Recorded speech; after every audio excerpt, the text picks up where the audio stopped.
மயிலாடுதுறை கொள்ளிடத்தில் இலவச இருதய அறுவை சிகிச்சைக்கான முகாம் நடைபெற்றது.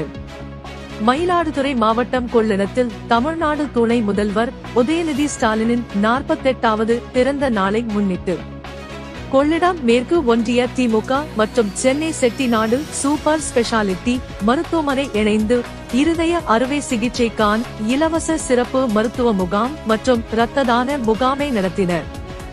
இந்த முகாமில் 500க்கும் மேற்பட்ட பொதுமக்கள் கலந்து கொண்டு முழு உடல் பரிசோதனை, இரத்த பரிசோதனை, இரத்த அழுத்த பரிசோதனை, இசிஜி ஸ்கேன், எக்கோ ஸ்கேன் செய்து கொண்டு பயன்பெற்றனர். 15க்கும் மேற்பட்டோர் இலவச இருதய சிகிச்சைக்கு மருத்துவமனையில் அனுமதிக்கப்பட உள்ளனர். பொதுமக்கள் தானாகவே முன்வந்து இரத்த தானம் செய்தனர். இரத்த தானம் செய்தவர்களுக்கு பாராட்டு சான்றிதழ்கள் வழங்கப்பட்டது. சிறந்த முறையில் மருத்துவர்கள் பொதுமக்களுக்கு மருத்துவ ஆலோசனை அளித்தனர். கனிவான முறையில் செவிலியர்கள் வழிநடத்தினர். இம்முகாமிற்கு பூம்புகார் சட்டமன்ற தொகுதி உறுப்பினருமான மயிலாடுதுறை மாவட்ட கழக செயலாளருமான நிவேதா எம். முருகன் தலைமை தாங்கினார்.